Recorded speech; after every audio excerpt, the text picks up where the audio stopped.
Good morning to all my F5 BSc Microbiology students. Last काही लेक्चर्सपासून आपण microbial metabolism हे unit study करण्यासाठी start केलं होतं आणि या प्रिव्हियस लेक्चर्समध्ये आपण जसं बघितलं होतं की what is the concept of metabolisms. Next, what is the type of metabolisms. There are two types. First of all, catabolic or catabolisms and next anabolisms, right? Then आपण काय बघितलं होतं की फंडामेंटल प्रिन्सिपल्स ऑफ एनर्जेटिक्स, त्यामध्ये दोन principles बघितल्या होत्या. First of all exergonic principles and next endergonic principles, right. आता ह्या एक्झर्गोनिक रिॲक्शन्समध्ये किंवा प्रिन्सिपल्समध्ये काय बघितलं आपण की एनर्जी किंवा एटीपी मॉलिक्यूल तयार होतो. म्हणजे कसं तयार होणार आहे, ज्यावेळी सेल न्यूट्रियन्स घेणार आहे त्या न्यूट्रियन्सपासून त्या मॅक्रो मॉलिक्युल्सचं ब्रेकडाऊन होतं स्मॉल कंपाऊंड्समध्ये किंवा स्मॉल मॉलिक्युल्समध्ये त्याचं ब्रेकडाऊन होतं. And because of the breaking of chemical bonds between macro molecules काय होणार आहे की एनर्जी रिलीज होते, असं आपण एक्झर्गोनिक किंवा कॅटाबॉलिझममध्ये रिॲक्शन्समध्ये बघितलं होतं. नेक्स्ट एंडरगोनिक रिॲक्शन्समध्ये काय बघितलं होतं किंवा एंडरगोनिक रिॲक्शन्समध्ये जसं कॅटाबॉलिझममध्ये प्रिन्सिपल्स होतं किंवा प्रोसेस होते, सेम एंडरगोनिक रिॲक्शन्समध्ये किंवा प्रिन्सिपल्समध्ये देखील होतं, असं पण बघितलं होतं, राईट. म्हणजेच काय की स्मॉलर मॉलिक्युल्सपासून मॅक्रो मॉलिक्युल्स तयार होणार आहेत. फॉर एक्झाम्पल सेल्समध्ये ज्यावेळी अमायनो ॲसिड्स अमायनो ॲसिड्सपासून ज्यावेळी एखादा प्रोटीन मॉलिक्युल्स तयार होणार असेल त्यावेळी असे more than 2 to 3 amino acids काय होणार आहेत, they combine together, join together and to form a particular type of protein molecules. And because of the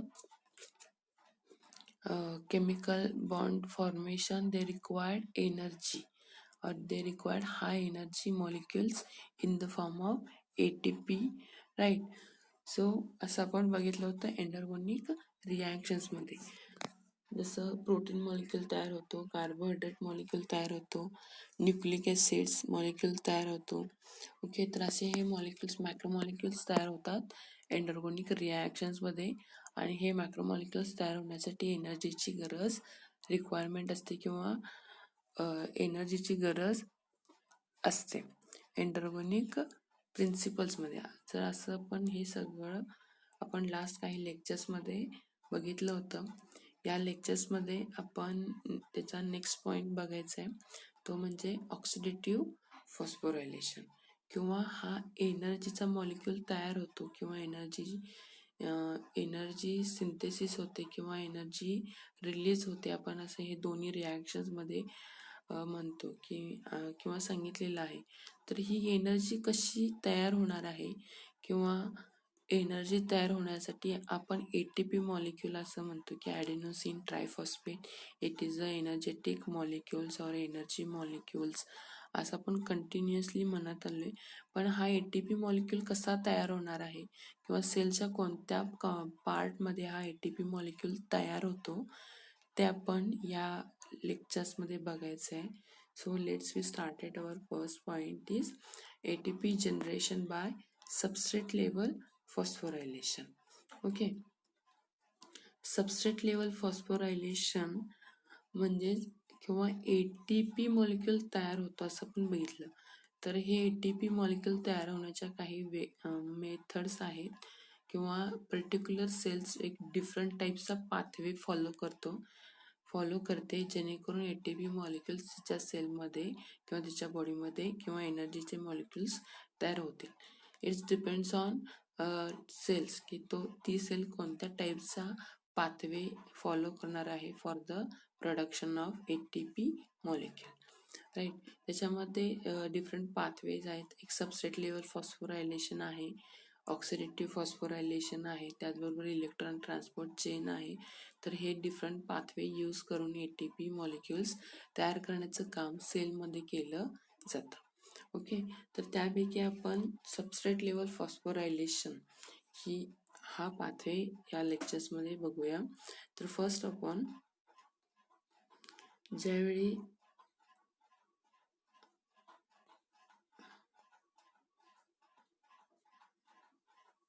this is the mechanism of ATP production from ADP by a direct transfer of high energy phosphate group from a phosphorylated intermediate metabolic compound in a exergonic catabolic pathway. Energy तयार होते किंवा ATP molecule तयार होतं असं आपण continuously म्हणत आले. म्हणजेच काय, ॲडेनोसिन ट्रायफॉस्फेट मॉलिक्यूलचं प्रोडक्शन होतं आणि ह्या एटीपीचं कन्व्हर्जन किंवा प्रोडक्शन कसं होणार आहे, फ्रॉम एडीपी ॲडेनोसिन डायफॉस्फेट मॉलिक्युल्स पासून हा एटीपी ॲडेनोसिन ट्रायफॉस्फेट म्हणजेच काय की फॉस्फेट ग्रुप किंवा हाय एनर्जी मॉलिक्यूल किंवा हाय एनर्जी फॉस्फेट ग्रुपचं कन्व्हर्जन कशामध्ये होतं, तर ह्या एडीपी मध्ये होतं. Phosphorylated intermediate metabolic compound in an exergonic catabolic pathway. एक गोष्ट लक्षात घ्या, इथं मी इमेज एक ॲड केलेले आहे, तुम्हाला इथं समजेल की हे सबस्ट्रेट लेवल फॉस्फोरायलेशन म्हणजे काय आहे. ओके. तर इथं मी जे ब्ल्यू कलरचे पेननी तुम्हाला दाखवते त्यामध्ये हे एक एन्झाईम आहे. म्हणजे काय, एन्झाईम काय करतं, तर रिॲक्शन कॅटलिस्ट करण्याचं काम करते एन्झाईम. तर हे एन्झाईमचं कॅरेक्टर आपल्याला माहिती आहे. ओके. नेक्स्ट हे काय आहे, हे सबस्ट्रेट लेवल आहे किंवा सबस्ट्रेट आहे. आपल्याला माहिती आहे की एन्झाईम मॉलिक्यूल काय करतं, रिॲक्शन कॅटलिस्ट करतं. म्हणजेच काय, एक पर्टिक्युलर सबस्ट्रेटचं एका पर्टिक्युलर मॉलिक्युल्स किंवा प्रॉडक्टमध्ये त्याचं कन्व्हर्जन करण्याचं काम हे एन्झाईमचं असतं. हे आपल्याला बेसिक प्रिन्सिपल एन्झाईमचं माहिती आहे. ओके. जर म्हणजेच एखादा सबस्ट्रेट आपण कन्सिडर करूया. सबस्ट्रेट म्हणजे एखादा रॉ मटेरियल असेल आणि त्याच्यापासून काय होणार आहे, एक फायनल प्रॉडक्ट तयार होतो because of the enzyme. Okay. तर ह्याच्यामध्ये सबस्ट्रेट जो आहे तो फॉस्फेट आहे. सबस्ट्रेट काय आहे ह्या रिॲक्शन्समध्ये, तर हा सबस्ट्रेट आहे फॉस्फेट. ओके. तर ह्या सबस्ट्रेटचं काय होतं की एडीपी ॲडेनोसिन डायफॉस्फेट, एक गोष्ट लक्षात घ्या, ADP molecules containing 2 molecules of phosphate group. Okay. या एडीपी कडे 2 फॉस्फेट ग्रुप्स प्रेझेंट असतात आणि बिकॉज ऑफ द एन्झाईम्स किंवा पर्टिक्युलर टाईपचं एक एन्झाईम्स असणार आहे. ह्या एन्झाईम्स यूज करून काय करतो एटीपी मॉलिक्यूल की त्याला एक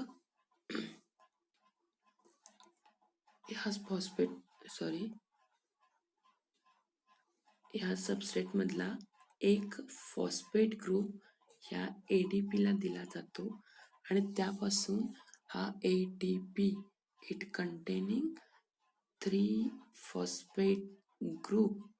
ओके. हा सबस्ट्रेट मी परत एकदा सांगते की ह्या सबस्ट्रेटमधला एक फॉस्फेट ग्रुप ह्या एडीपीला दिला जातो आणि त्याच्यापासून हा एटीपी मॉलिक्यूल तयार होणार आहे. यामध्ये एन्झाईम मात्र काय होणार आहे की प्रॉडक्ट तयार झालाय, एन्झाईमचं काम तिथं काय झालेलं असणार आहे, फिनिश झालेलं असणार. त्यामुळे तो एन्झाईम मॉलिक्यूल तिथून रिलीज होणार आहे त्या प्रॉडक्ट्सपासून आणि तिथं काय होणार आहे, फक्त हा एटीपी मॉलिक्यूल तयार होणार आहे आणि जो रिमेनिंग पार्ट असणार आहे सबस्ट्रेटचा तो तिथं रिलीज होणार आहे. ओके. तर असा हा प्रॉडक्ट तयार होणार आहे एटीपीचा फ्रॉम एडीपी. ओके. सबस्ट्रेट मॉलिक्युल्समधला एक फॉस्फेट ग्रुप एडीपीला दिला जातो आणि हा एडीपीचं कन्व्हर्जन ह्या एटीपीमध्ये होतं आणि ह्या एकदा का प्रॉडक्ट तयार झाला की हे जे एन्झाईम आहे ते एन्झाईम रिलीज होणार आहे. त्याचबरोबर जो रिमेनिंग पार्ट असणार आहे फॉस्फेट सबस्ट्रेटचा तो तिथं रिलीज होणार आहे आणि ॲज अ एनर्जी मॉलिक्यूल म्हणून ATP काय होणार आहे इथं रिलीज होणार आहे. तर असे हे सबस्ट्रेट लेवल फॉस्फोरायलेशन आहे आणि ह्या substrate level phosphorylation रिॲक्शन्समधून एनर्जीचे molecules release होतात किंवा तयार होतात. ओके, तर नेक्स्ट काय सांगितले की this mechanism of ATP synthesis takes place at various steps during complete oxidation of glucose molecule in aerobic respirations, glycolysis and TCA cycles, and in fermentations. This is an enzymatic transfer of phosphate group from an organic molecule to ADP to form ATP. This requires in the cytoplasm of cells during glycolysis and in mitochondria during the Krebs cycles. Okay, आता काय सांगितलंय की ATP सिंथेसिसचं जे mechanism आहे, ATP सिंथेसिसचं mechanism किंवा ATP molecule तयार होण्याचे जे पाथवेज आहेत, जे मेकॅनिझम आहे ते कधी होणार आहे की ज्यावेळी ऑक्सिडेशन ऑफ ग्लुकोज मॉलिक्यूल होतं किंवा ग्लुकोजचं ग्लायकॉलिसिस पाथवे आपण थोडंफार बघितलं, ओव्हरव्ह्यू बघितलाय. तर ह्या ग्लायकॉलिसिस पाथवेच्या वेळी किंवा ट्रायकार्बॉक्सिलिक ॲसिडचा पाथवे जो असतो, तुम्ही ऑलरेडी 12th मध्ये बघितलंय TCA. ओके, ट्रायकार्बॉक्सिलिक ॲसिड किंवा ट्रायकार्बॉक्सिलिक सायकल. ओके, ह्या ग्लायकॉलिसिसच्या आणि TCA पाथवेच्या वेळी ग्लुकोज मॉलिक्यूलचं डिग्रेडेशन होतं किंवा ब्रेकडाऊन होतं आणि त्याच्यापासून NADH आणि ATP मॉलिक्यूल्स किंवा हे जे एनर्जेटिक्स मॉलिक्यूल्स आहेत ते तयार होतात. आता ग्लुकोजचं ज्यावेळी ऑक्सिडेशन होतं त्यावेळी एरोबिक रेस्पिरेशन, ऑक्सिडेशन म्हणजेच काय, addition of oxygen molecule. Okay, इथं म्हणलंय की oxidation of glucose molecule. Oxidation म्हणजे आपल्याला माहिती आहे की addition of oxygen molecule. Okay, आता हे ज्यावेळी ग्लुकोज मॉलिक्यूलचं ज्यावेळी एरोबिक ऑक्सिडेशन होणार आहे किंवा ग्लुकोज मॉलिक्यूलचं ज्यावेळी ऑक्सिडेशन होतं म्हणजेच ती एरोबिक रिॲक्शन असणार आहे. एरोबिक रिॲक्शन का, कारण तिथं ऑक्सिजन प्रेझेंट आहे. ऑक्सिजन प्रेझेंट आहे म्हणजे ते रिॲक्शन एरोबिक होणार आहे. ओके, किंवा एरोबिक रेस्पिरेशन होणार आहे आणि सेल ज्यावेळी किंवा सेल रेस्पिरेशन करणार आहे किंवा सेल ज्यावेळी ऑक्सिजन घेणार आहे त्यावेळी किंवा सेलमध्ये ज्यावेळी ऑक्सिजन प्रेझेंट असणार आहे त्यावेळी ह्या ग्लुकोजचं ऑक्सिडेशन होतं. आता ग्लुकोजचं ऑक्सिडेशन ह्या 2 वेजने होतं, एक ग्लायकॉलिसिस आणि एक TCA सायकल. ओके, तर त्याचबरोबर इन फर्मेंटेशन म्हटलं म्हणजेच काय, फर्मेंटेशन आहे ते कम्प्लिटली अनएरोबिक रिॲक्शन आहे किंवा फॅकल्टेटिव्ह अनएरोबिक रिॲक्शन्स आहे. म्हणजेच काय, require low concentration of oxygen असेल त्यावेळी हा फर्मेंटेशन प्रोसेस काय होणार आहे, कॅरीड आउट होणार आहे सेलमध्ये. तर अशा पद्धतीनं ज्यावेळी ग्लुकोजचं ऑक्सिडेशन होतं त्यावेळी परत डिफरंट रिॲक्शन्स आहेत इन प्रेझेन्स ऑफ ऑक्सिजन और in low concentration of oxygen. ह्या 2 किंवा 3 डिफरंट रिॲक्शन्स सेलमध्ये होतात. ओके, आणि त्यापासून किंवा ग्लुकोज मॉलिक्यूलचं ब्रेकडाऊन होऊन किंवा डिग्रेडेशन होऊन त्यापासून हाय एनर्जी मॉलिक्यूल्स इथं रिलीज होतात किंवा हाय एनर्जी मॉलिक्यूलचं सिंथेसिस केलं जातं. ओके, तर नेक्स्ट आपण बघूया, this is an enzymatic transfer of phosphate group from organic molecule to ATP to form ADP.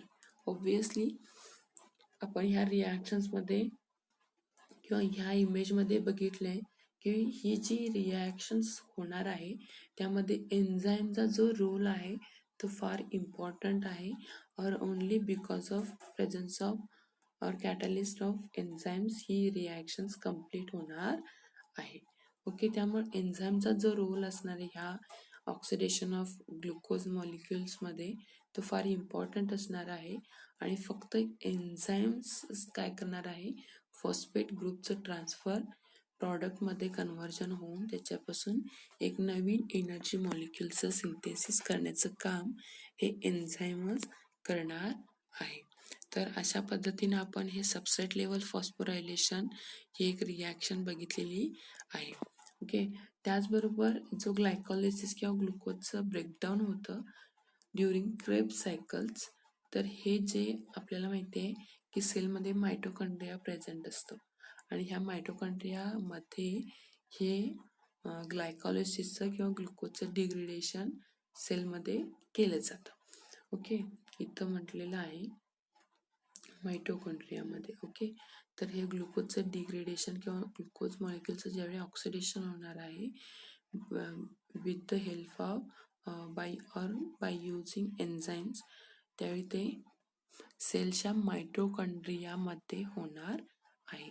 Okay, during Krebs cycles. तर अशा पद्धतीनं आपण सबस्ट्रेट लेवल फॉस्फोरायलेशन किंवा सबस्ट्रेट म्हणजे काय किंवा त्याचं प्रॉडक्टमध्ये कन्व्हर्जन होत असताना काय मेकॅनिझम्स इथं होणार आहेत ते आपण या रिॲक्शन्समध्ये बघितलेलं आहे. आय होप तुम्हाला इथं काही आयडियाज आल्या असतील किंवा सबस्ट्रेट लेवल फॉस्फोरायलेशन ही रिॲक्शन तुम्हाला लक्षात आली असेल. तर नेक्स्ट आपण रिॲक्शन्स बघूया. फॉर एक्झाम्पल्स दिले सबस्ट्रेट लेवल फॉस्फोरायलेशनचं.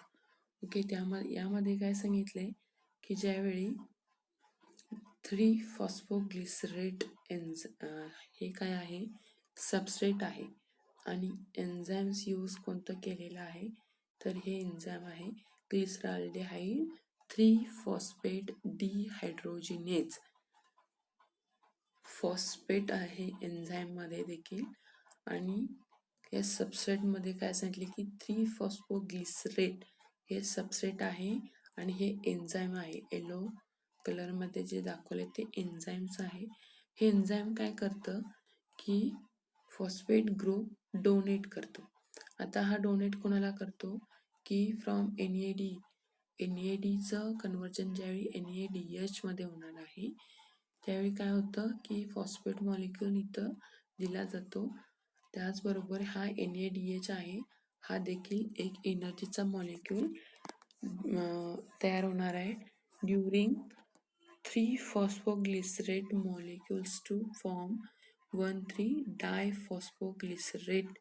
ओके, म्हणजेच काय की जो एन्झाईम फॉस्फेट ग्रुप डोनेट करतो फॉस्फोग्लिसरेट मॉलिक्युल्सला, त्यावेळी तो काय करतो, हा फॉस्फेट मॉलिक्यूल या फॉस्फोग्लिसरेटच्या 3 कार्बन ॲटम्स असणार आहेत. ह्या 3 कार्बन ॲटम्सला काय करणार आहे, तो फर्स्ट पोझिशनला जाऊन हा फॉस्फेट ग्रुप अटॅच होतो ह्या फॉस्फोग्लिसरेट मॉलिक्युल्समध्ये. म्हणून त्याला 1,3-डाय म्हटले, कारण याच्याकडे ऑलरेडी एक फॉस्फेट ग्रुप आहे या मॉलिक्युल्सकडे आणि हा डोनेट झालेला एक फॉस्फेट ग्रुप, म्हणजेच किती झाले इथं टोटल 2 फॉस्फेट ग्रुप झाले. म्हणून इथं डायफॉस्फोग्लिसरेट असं म्हटलेलं आहे. ओके, नेक्स्ट काय म्हटलंय की 1,3-डायफॉस्फोग्लिसरेट मॉलिक्युलचं कन्व्हर्जन 3-फॉस्फोग्लिसरेट मध्ये होणार आहे. म्हणजेच इथला एक फॉस्फेट ग्रुप कुठं जाणार आहे, तर परत ADPचं कन्व्हर्जन ATP मध्ये होत असताना एक फॉस्फेट ग्रुप इथं दिला जाणार आहे आणि त्याच्यापासून एक एनर्जीचा मॉलिक्यूल किंवा एक ATP मॉलिक्यूल सिंथेसिस होणार आहे आणि ते एन्झाईम्स यूज केलेलं आहे phosphoglycerate kinase enzymes. Kinase enzymes use करून काय होणार आहे की ADPचं कन्व्हर्जन किंवा ॲडेनोसिन डायफॉस्फेटचं कन्व्हर्जन ATP ॲडेनोसिन ट्रायफॉस्फेटमध्ये होणार आहे. आय होप तुम्हाला इथं लक्षात आलं असेल. सबस्ट्रेट लेवल फॉस्फोरायलेशनचा आपण एक एन्झाईम बघतोय, ज्यामध्ये काय होणार आहे की ATP म्हणजे ATP मॉलिक्यूल का NADH ह्या रिॲक्शनचं प्रॉडक्ट असणार आहे. ओके, नेक्स्ट आपण बघूया conversion of 3 phosphoglycerate to 2 phosphoglycerate by phosphoglyceromutase for transfer of phosphate from third to second positions. Then enolase removes water from 2-phosphoglycerate to form phosphoenol pyruvate. The pyruvate kinase removes phosphate from PEP to ADP to form ATP and pyruvate. Okay, ही जे reaction सांगितलेली आहे ती कशाची सांगितलेली आहे तर glycolysis पाथवेची सांगितलेली आहे. ओके, आपण एक पाथवेचं स्ट्रक्चर्स बघूया नेक्स्ट स्लाइडमध्ये. तुम्हाला लक्षात येईल की नेक्स्ट काय होतं की ज्यावेळी ग्लुकोज मॉलिक्युलचं ज्यावेळी कन्व्हर्जन होत असतं त्यावेळी ह्या रिॲक्शन्स होतात किंवा हे सगळे इंटरमिडिएट प्रॉडक्ट्स तयार होतात. आता नेक्स्ट या इथं सांगितलेलं आहे की 3-फॉस्फोग्लिसरेट म्हटलं तर 3-फॉस्फोग्लिसरेटचं ज्यावेळी कन्व्हर्जन 2-फॉस्फोग्लिसरेटमध्ये होतं म्हणजेच काय एक ATP मॉलिक्युल्स इथं काय झालेलं आहे एक फॉस्फेट ग्रुप काय झालं आहे एक रिलीज झालेला आहे किंवा फॉस्फेट ग्रुपची पोझिशन चेंज झालेली आहे. ओके, इथं काय म्हटलंय की phosphate group from third position to second पोझिशनला काय होतं फॉस्फेट ग्रुप. मी इथं मगाशी सांगितलं तुम्हाला की इथं 3 कार्बन ॲटम असणार आहेत आणि ह्या 3 कार्बन ॲटम्समध्ये फर्स्ट कार्बन ॲटमला जाऊन एक फॉस्फेट ग्रुप अटॅच होतो म्हणून 1,3 डायफॉस्फोग्लिसरेट असं म्हटलेलं आहे.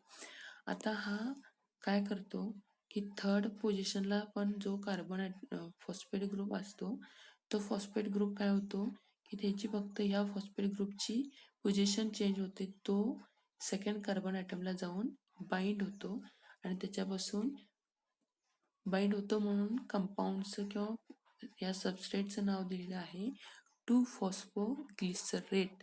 ओके, काय सांगितलं की 3 कार्बन ॲटम्स असणार आहे, तिन्ही कार्बन ॲटम आणि यांना फॉस्फेट ग्रुप एक अटॅच असणार आहे. राईट, तर हा थर्ड कार्बन ॲटमचा जो फॉस्फेट ग्रुप आहे तो सेकंड कार्बन ॲटम्सला जाऊन बाइंड होतो. फक्त फॉस्फेट ग्रुपची पोझिशन चेंज होते म्हणून ह्या सबस्ट्रेटला 2-फॉस्फोग्लिसरेट असं म्हणलेलं आहे. 3-फॉस्फेट ग्लिसरेटचं 2-फॉस्फेट ग्लिसरेटमध्ये कन्व्हर्जन होतं म्हणजे फॉस्फेट ग्रुपची फक्त पोझिशन चेंज होणार आहे.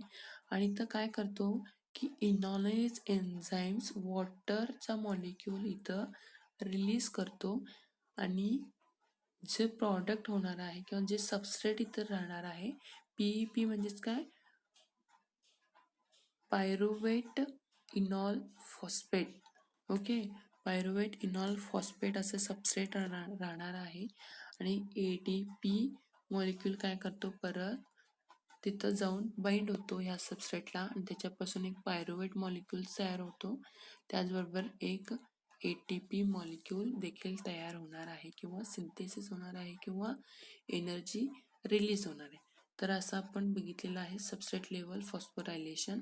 तर हे सगळे ग्लायकॉलिसिस जे किंवा ग्लुकोजचं ब्रेकडाऊन झाल्यानंतर जे इंटरमिडिएट प्रॉडक्ट्स तयार होतात सेलमध्ये ते पूर्ण ह्या रिॲक्शन्समध्ये दिलेले आहेत किंवा एका ग्लुकोज मॉलिक्युल्सपासून 2 मॉलिक्युल्स ऑफ पायरुवेट मॉलिक्युल्स तयार होतात. त्याचबरोबर काही एनर्जीचे मॉलिक्युल्स देखील इथं तयार होतात. ते आपण सबस्ट्रेट लेवल फॉस्फोरायलेशन्समध्ये बघितलेलं आहे. नेक्स्ट पाथवे आहे किंवा रिॲक्शन्स आहे ऑक्सिडेटिव्ह फॉस्फोरायलेशन. ओके, आता ऑक्सिडेटिव्ह फॉस्फोरायलेशन कधी होतं ते आपण बघूया. It is also known as electron transport link phosphorylation. This metabolic pathway in cells use enzymes to oxidize nutrients, thereby release energy which is used to produce ATP. In most eukaryotes, this takes place inside mitochondria. All aerobic organisms carry out oxidative phosphorylations. Okay, आपण oxidative phosphorylation म्हणजेच काय only presence of oxygen molecule ATP molecules किंवा energy molecules तयार होणार आहेत किंवा nutrients by using metabolic reactions किंवा मेटाबॉलिक्स पाथवेमध्ये सेल्समध्ये काय होतं, एन्झाईम्स यूज करून किंवा एन्झाईमचं ऑक्सिडाईज होऊन न्यूट्रियंट्सपासून एनर्जीचे मॉलिक्युल्स रिलीज होतात किंवा ATP रिलीज होतो. मोस्ट ऑफ द टाईम युकॅरियोट्समध्ये काय होतं की हे सगळे जे ऑक्सिडेटिव्ह फॉस्फोरायलेशन जी रिॲक्शन आहे ही कुठं होते तर मायटोकॉन्ड्रियामध्ये होते. जस्ट आपण प्रिव्हियस स्लाइडमध्ये बघितलेलंच आहे की सबस्ट्रेट लेवल फॉस्फोरायलेशन देखील सेल्सच्या मायटोकॉन्ड्रियामध्ये, पण युकॅरियोट्समध्ये जे युकॅरियोटिक सेल्स असणार आहेत किंवा ऑर्गॅनिझम्स असणार आहेत तर त्यांच्यामध्ये हा ऑक्सिडेटिव्ह फॉस्फोरायलेशनची पाथवे आहे किंवा रिॲक्शन्स आहे सेल्सच्या मायटोकॉन्ड्रियामध्ये होतो. आणि सगळ्या एरोबिक ऑर्गॅनिझम्स असणार आहेत, सगळे एरोबिक लिव्हिंग थिंग्स असणार आहेत किंवा त्यांच्याकडे हा ऑक्सिडेटिव्ह फॉस्फोरायलेशन्स पाथवे यूज केला जातो फॉर द प्रोडक्शन्स और for the synthesis of energy और ATP molecules. Okay, next point आहे ATP. During oxidative phosphorylation, electrons are transferred from electron donors to electron acceptors such as oxygen. This is redox reactions which release energy and used for ATP formations. आपल्याला माहिती आहे TCA मध्ये काय असतात, एक तर electron donors आणि electron acceptor. Electron donors म्हणजेच काय, to receive electrons and electron donors म्हणजेच काय, टू डोनेट इलेक्ट्रॉन्स. हे मॉलिक्युल्स काय करतात, इलेक्ट्रॉन डोनेट करतात एका दुसऱ्या मॉलिक्युल्सना. आणि इलेक्ट्रॉन्स एक्सेप्टर्स म्हणजेच काय, टू रिसीव इलेक्ट्रॉन्स. त्यांना अशा मॉलिक्युल्सना जे मॉलिक्युल्स इलेक्ट्रॉन्स रिसिव्ह करतात त्यांना इलेक्ट्रॉन एक्सेप्टर्स असं आपण म्हणतात. आणि म्हणजेच काय, हे ऑक्सिजन मॉलिक्युल्स असणार आहेत. these are नेक्स्ट आहे point, the redox reactions in eukaryotes are carried out by series of protein complexes within inner membrane of mitochondria, whereas in prokaryotes these proteins are located in cells intermembrane space. It involves follow-up electrons from reduced coenzymes as NADH, FADH2 through membrane-bound carriers. The sequence of carriers that mediates between oxidation of substrate and the reduction of terminal electron acceptors is termed as respiratory electron transport chain or ETC. The present knowledge of respiratory ETC is derived from knowledge of ETC of mitochondria.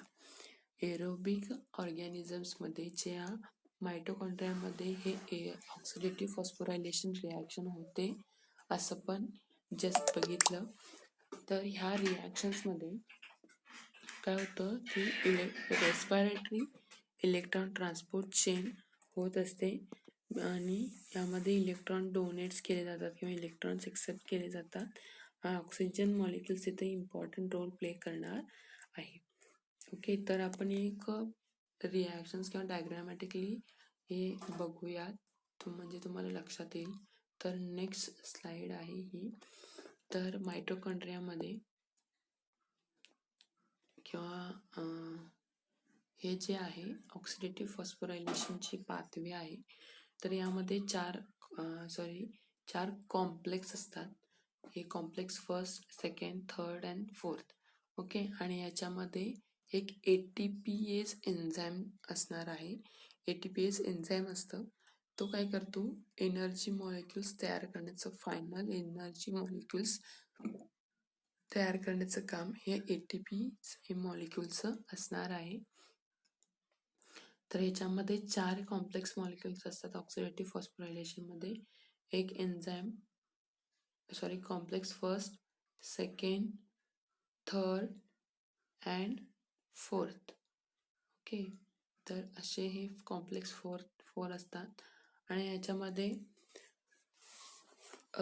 काय म्हणतो त्याला आपण electron donor किंवा electron acceptors जे आपण just म्हटलं ते काय करतात हे हायड्रोजन आयन्स जे असतात सायटोप्लाझमिक मेम्ब्रेनमध्ये किंवा आपण इंटरमेम्ब्रेन स्पेसमध्ये, हे जे आहे इंटरमेम्ब्रेन स्पेस आहे, त्याचबरोबर हा जो दाखवलेला आहे जे कॉम्प्लेक्स किंवा एन्झाईम्स प्रेझेंट असलेला जो रिजन दाखवलेला आहे तो इन्नर मायटोकॉन्ड्रियल मेम्ब्रेनचा स्पेस आहे.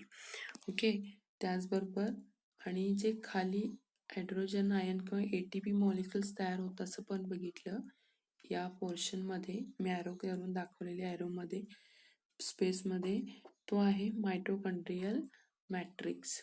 ओके, हा आहे मायटोकॉन्ड्रियल मॅट्रिक्स. हा एक पोर्शन आहे तो इनर मायटोकॉन्ड्रियल स्पेस आणि हा जो पूर्ण ॲरोमध्ये दाखवलेला आहे तो आहे intermembrane space. Okay, intermembrane space, intermembrane space, intermitochondrial space आणि मायटोकॉन्ड्रियल मॅट्रिक्स. तर असे हे रिजन्स असतात या ऑक्सिडेटिव्ह फॉस्फोरायलेशन्समध्ये. आणि यामध्ये या इनर मायटोकॉन्ड्रियल मेम्ब्रेनमध्ये 4 कॉम्प्लेक्स प्रेझेंट असतात आणि एक एन्झाईम्स प्रेझेंट असतं. आणि हे जे क्यू असं दाखवले कॉर्निन किंवा सायटोक्रोम C, तर असे इलेक्ट्रॉन एक्सेप्टर्स असतात किंवा electrons from one complex to another complex electrons donate जे केले जातात किंवा इलेक्ट्रॉन्स कॅरियर म्हणून हे मॉलिक्युल्स काय करतात तिथं रोल प्ले करत असतात. आणि हे कॉम्प्लेक्स पासून काय करतात की ज्यावेळी इंटरमेम्ब्रेन स्पेसमधून हायड्रोजन आयन्स काय करतात घेतले जातात किंवा दिले जातात त्यावेळी हे मॉलिक्युल्स तिथं इम्पॉर्टंट रोल प्ले करतात. आणि हे असे काय होणार आहेत फायनली ज्यावेळी हे हायड्रोजन आयन ज्यावेळी ATP मॉलिक्युल्सकडे येणार आहेत त्यावेळी ATP एन्झाईमकडे ज्यावेळी येणार आहेत त्यावेळी ATP मॉलिक्यूल तयार होतो, म्हणजेच एनर्जी मॉलिक्यूल तयार होतो. तर अशा पद्धतीनं हे ऑक्सिडेटिव्ह फॉस्फोरायलेशन चे एक आपण जस्ट फॉलो डायग्राम बघितलेले आहे. तर या लेक्चर्समध्ये आपण सबस्ट्रेट लेवल फॉस्फोरायलेशन त्याचबरोबर ऑक्सिडेटिव्ह फॉस्फोरायलेशन असे 2 पाथवे किंवा रिॲक्शन्स प्रोसेस यूज करून ATPचं किंवा हाय एनर्जी मॉलिक्युलचं फॉर्मेशन, सिंथेसिस किंवा रिलीज कसं होणार आहे ते आपण या लेक्चर्समध्ये बघितलेलं आहे. नेक्स्ट जे असणार आहे पाथवे ते म्हणजे ETC, electron transport chain, respiratory electron transport chain, ते आपण नेक्स्ट लेक्चर्समध्ये बघूया.